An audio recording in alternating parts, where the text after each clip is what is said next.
Voilà pourquoi j'ai dit, à partir de 2026, nous allons commencer la construction d'un certain nombre d'écoles, qu'on va baptiser les écoles des pupilles de la nation, pour pouvoir mieux vous encadrer. Bonjour à tous, ici Ndialou. Aujourd'hui, nous parlons d'une grande décision prise par le capitaine Ibrahim Traoré. Une décision importante, une décision humaine et pleine de respect pour les familles des soldats. Alors, il annonce d'ici 2026 la création d'écoles pour les enfants des soldats tombés au front. C'est un geste fort, un geste pour honorer ceux qui ont donné leur vie pour protéger leur pays. Vous savez, depuis plusieurs années, le Burkina Faso traverse une période difficile et beaucoup de soldats se battent pour protéger leur pays. Certains d'entre eux sont tombés au front et ils ont laissé derrière eux des familles, des femmes et bien sûr des enfants. Ça fait de cela 10 ans, une décennie, que le Burkina Faso se bat contre le terrorisme. Et il y a eu beaucoup de choses que le pays a traversées, mais malheureusement, on n'avait pas pris beaucoup en compte la question des pupilles et aussi des veuves. Et je pense que depuis l'année passée, nous avons décidé, à travers donc l'ASVOVIC, de créer une structure qui essaie d'enregistrer au fur et à mesure, à travers des plateformes, toutes les pupilles de la nation et aussi les veuves de cette guerre-là. Ces enfants ont besoin d'espoir, ils ont besoin d'avenir, ils ont besoin d'éducation. Et ça, le capitaine Ibrahim Traoré le sait. Il sait que l'avenir d'une nation dépend des enfants. Et surtout des enfants de ceux qui ont donné leur vie, de ceux qui ont perdu leur vie pour protéger la nation. Vous êtes le pilier de cette nation, vous les enfants. Alors, le président du Faso, son Excellence le capitaine Ibrahim Traoré, annonce donc la création d'ici 2026 des écoles spéciales pour les enfants des soldats tombés au front. Et je sais que beaucoup vont se demander pourquoi. Simplement parce que ces enfants méritent une vie digne, parce qu'ils ne doivent pas être abandonnés, parce que la nation se doit de protéger ceux qui ont perdu un père, surtout en se battant pour la nation et en sacrifiant sa vie pour le pays. Voilà pourquoi j'ai dit, à partir de 2026, s'il plaît à Dieu, nous allons commencer la construction d'un certain nombre d'écoles, qu'on va baptiser les écoles des pupilles de la nation, pour pouvoir mieux vous encadrer. Et vous allez intégrer ces écoles-là. Et pour ceux qui souhaiteraient être en internat et tout, nous voulons réunir toutes les conditions. Donc les constructions vont commencer en 2026. Nous ne savons pas si les premiers bâtiments vont finir en 2026, mais l'objectif, c'est de vous regrouper avec d'autres enfants, bien sûr, mais de vous expliquer mieux la situation et comment vous devez vous y prendre pour que cette situation n'arrive plus au Burkina. Beaucoup ont souffert lorsqu'ils ont perdu leurs parents. Beaucoup continuent de souffrir. Une question même qui rejoint cela, des gens sont mal accueillis dans les familles d'accueil, d'autres sont maltraités. Voilà pourquoi nous sommes en train de prendre toutes les mesures pour que vous soyez à l'aise. Que vous ayez l'école gratuitement, que vous ayez les soins gratuitement et que vous puissiez vous déplacer gratuitement. Ces écoles auront donc plusieurs objectifs. Donner une éducation solide, protéger les enfants contre la pauvreté, leur offrir un cadre calme et sûr, leur permettre alors de devenir les futurs cadres, les futurs bâtisseurs du Burkina Faso. C'est un geste certes symbolique mais aussi très concret. Il montre que le pays ne laisse personne derrière. Cette décision du capitaine envoie un message clair. Ce message qui est que la nation respecte ses soldats, que la nation pense à leur famille et que la nation prépare l'avenir. Et il faut noter que quand un pays prend soin des enfants des soldats, cela renforce le moral de toute l'armée. Les soldats savent donc que même s'ils tombent au front, leurs enfants ou leurs familles seront protégés. Et cela donne de la force, de la détermination et plus de courage. Et pour le peuple, c'est un message encore plus clair. Ils voient que leur dirigeant est un dirigeant qui pense aux plus faibles, que c'est un dirigeant qui prépare le futur, que c'est un dirigeant qui montre que le combat n'est pas seulement militaire, mais que c'est un combat aussi éducatif, humain et social. Vous serez dans de bonnes conditions dans ces écoles pour mieux apprendre qu'est-ce que le Burkina Faso vit. Pourquoi on attaque le Burkina Faso?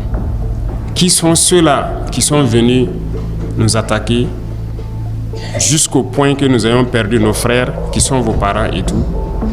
Et pourquoi cette situation a eu lieu? Et qu'est-ce que nous devons faire pour que demain, cette situation n'arrive plus jamais, ni à vos camarades, ni à vos enfants? Parce que vous allez grandir. Vous allez vous aussi avoir des enfants. Mais vos enfants doivent grandir dans de très bonnes conditions. Ils ne doivent pas souffrir, ils ne doivent pas connaître cette situation que vous vivez. Et c'est ça le combat. Donc tout un chacun, aussi petit qu'on soit, doit imaginer demain, lorsque je serai grand, quand j'aurai des enfants, je ferai tout pour que les enfants ne soient pas dans les conditions que moi j'ai connues. Donc pour cela, vous devrez vous battre et vous devrez mieux comprendre la situation. Et c'est vous qui devrez enseigner vos autres camarades qui ne connaissent pas la situation que vous connaissez. Donc ça, c'est une première mesure qui est en vue de construire donc plusieurs écoles à travers le pays où vous serez très bien encadrés. En Afrique, un proverbe dit que l'enfant qui apprend aujourd'hui devient le leader de demain. Et il ne faut pas oublier que l'éducation est une arme contre la pauvreté, une arme contre l'ignorance, une arme contre la manipulation et enfin une arme pour la liberté. Le capitaine Ibrahim Traoré, visionnaire qu'il est, il sait que en construisant ces écoles, le Burkina Faso investit dans l'avenir. Car dans 10 ans, dans 20 ans, peut-être même 30 ans, ces enfants deviendront des enseignants, des médecins, des ingénieurs, des soldats, donc des leaders. Ces écoles sont donc un cadeau non seulement pour les familles, mais aussi pour tout le pays. Pour une mère qui a perdu son mari au front, cette initiative est un soulagement. Elle sait désormais que son enfant, malgré l'absence de son père, aura une éducation. Elle sait que son enfant aura une chance. Elle sait que la nation n'oublie pas son sacrifice. Pour les enfants, c'est encore plus important. Ils auront désormais un lieu où apprendre, jouer, grandir. Un lieu où ils ne se sentiront pas seuls. Un lieu où ils rencontreront des enfants vivant la même situation qu'eux. Un lieu où ils pourront rêver.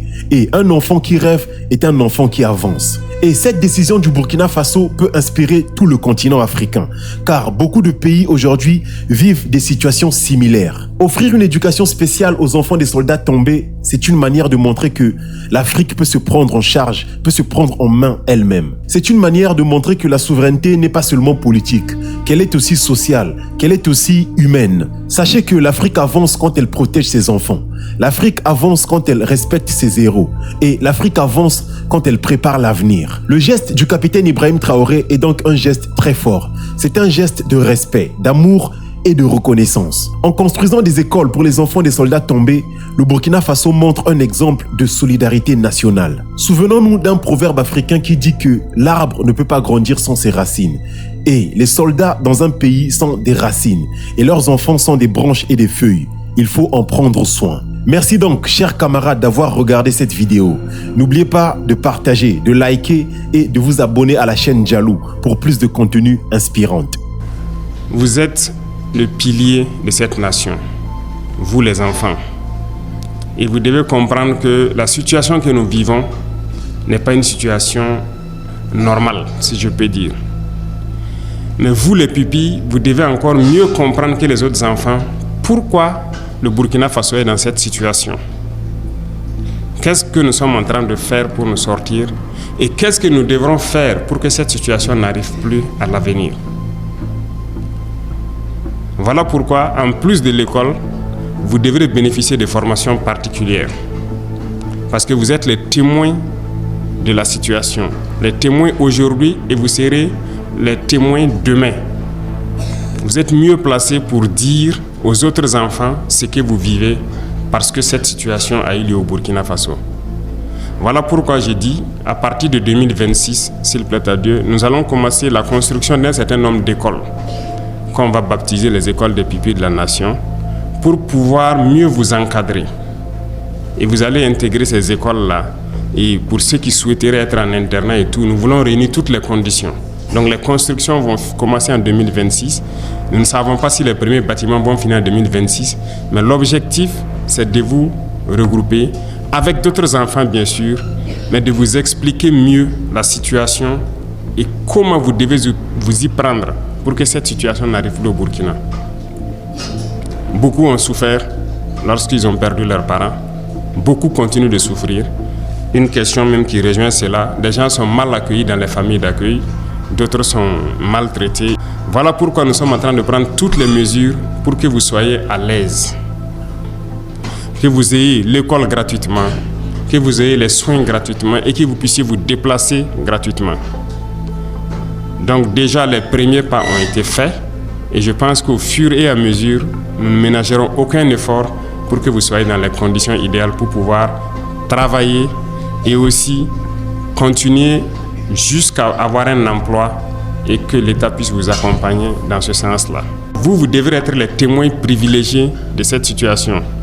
Et cette formation, on ne pourra la faire que lorsqu'on vous a regroupé dans une zone bien précise qui sera donc ces écoles des pupilles de la nation. Donc préparez-vous à cela, vous serez dans de bonnes conditions dans ces écoles pour mieux apprendre qu'est-ce que le Burkina Faso vit. Pourquoi on attaque le Burkina Faso? Qui sont ceux-là qui sont venus nous attaquer jusqu'au point que nous ayons perdu nos frères qui sont vos parents et tout? Et pourquoi cette situation a eu lieu? Et qu'est-ce que nous devons faire pour que demain, cette situation n'arrive plus jamais, ni à vos camarades, ni à vos enfants? Parce que vous allez grandir. Vous allez vous aussi avoir des enfants. Mais vous, vos enfants doivent grandir dans de très bonnes conditions. Ils ne doivent pas souffrir, ils ne doivent pas connaître cette situation que vous vivez. Et c'est ça le combat.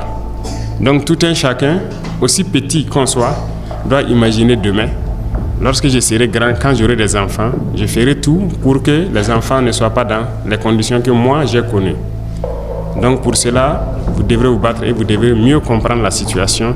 Et c'est vous qui devrez enseigner vos autres camarades qui ne connaissent pas la situation que vous connaissez.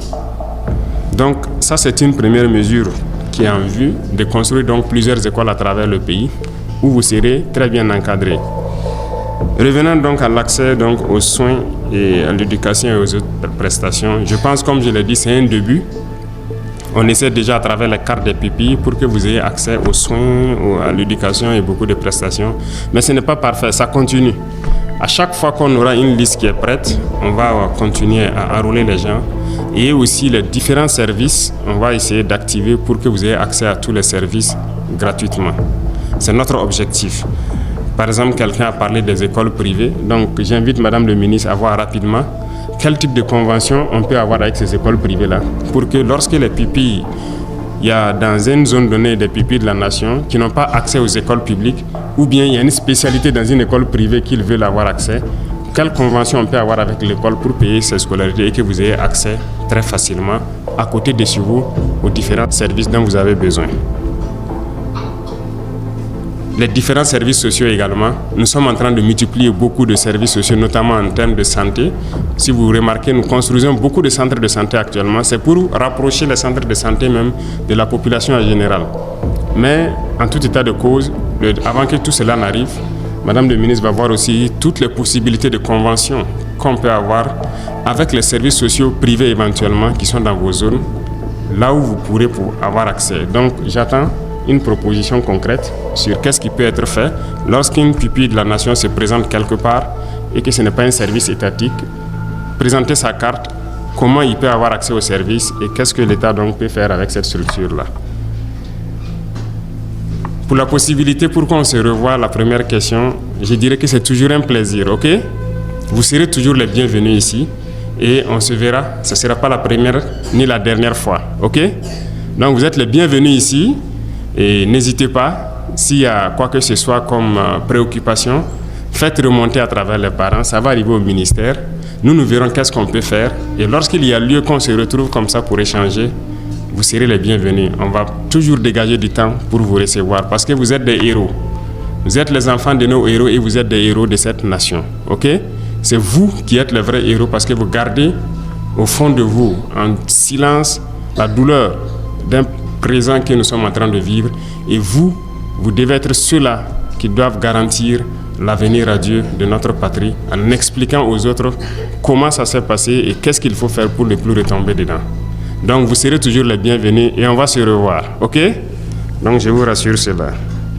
Pour les autres transports, c'est également les mêmes choses, les différents services sociaux. Les transports font partie, c'est une très bonne question. C'est vrai que la Sotraco c'est gratuit actuellement. Mais lorsque les pupilles veulent se déplacer peut-être d'une ville à une autre, les transports privés, donc Madame le ministre va voir qu'est-ce qu'on peut faire comme convention avec les différents transporteurs pour que vous puissiez aussi prendre le car gratuitement. Pour les différents cas sociaux qui peuvent arriver, c'est vrai, nous avons vu des cas où, après le décès du combattant, il y a des questions d'héritage, il y a des questions d'indemnité qui divisent beaucoup de familles. Il y a des gens qui sont cherchés de leur famille et tout. Vous avez parfaitement raison. Mais nous sommes en train de commencer un programme à travers donc certaines structures de l'État Et aussi, nous avons invité des partenaires privés aussi à se joindre à nous pour l'urbanisation. Donc, il y aura beaucoup de logements sociaux, notamment ce que vous avez pu peut-être voir à la télé, des logements sociaux qu'on va faire un peu en hauteur, des systèmes d'appartements. L'État va s'impliquer pour pouvoir aussi, dans ces appartements-là, vous prendre en compte. Pour que lorsque quelqu'un et sa maman ne sont pas bien accueillis dans une famille donnée, que l'État puisse trouver un appartement et les donner pour qu'ils puissent habiter. Donc, s'il plaît à Dieu, à partir de 2026, les constructions vont commencer petit à petit pour qu'on puisse dégager des logements sociaux aussi pour nos pipis que vous êtes. OK? Donc, toutes ces questions pourront se résoudre et ce sont des questions de délai seulement. Ça y va de soi avec toutes les autres questions d'école, de centres de santé. On fera tout pour avoir des centres de santé, des écoles à côté pour que vous puissiez être enseigné de manière convenable et au niveau de ces structures-là et aussi être soigné. Donc je peux vous assurer que beaucoup de mesures sont prises pour que vous soyez dans un futur proche, en tout cas autant à l'aise que possible. Et je vous invite à travailler, à continuer à travailler dur pour pouvoir donner des leçons aux autres enfants. C'est ce que je vous ai dit. Donc vous devez être à votre niveau des instructeurs aussi, n'est-ce pas? Vous devez pouvoir raconter ce que vous vivez et expliquer aux autres enfants pourquoi vous devez bien bosser, rester discipliné, rester sage, écouter les enseignants pour être de très bons instructeurs demain. Donc je compte sur vous pour être discipliné et je vois que vous êtes déjà beaucoup discipliné, comme si vous avez reçu une petite formation militaire avant de venir ici. Ou bien c'est ce qui a été fait. Vous avez été formé? Ah bon? Ou bien vous voulez être formé? Donc on va inclure donc de la formation militaire dans les futures écoles des pupilles de la nation. Vous allez aimer ça, non? Beaucoup de gens ici veulent être militaires. Vous allez défendre votre patrie et c'est ça. Donc c'est un métier noble et nous ferons tout pour que vous ayez ces valeurs d'intégrité, de patriotisme partout où vous serez. Donc je peux compter sur vous sur la discipline, n'est-ce pas? Le travail. Chacun travaille bien, j'espère. Hein? D'accord, je vais vérifier avec vos enseignants.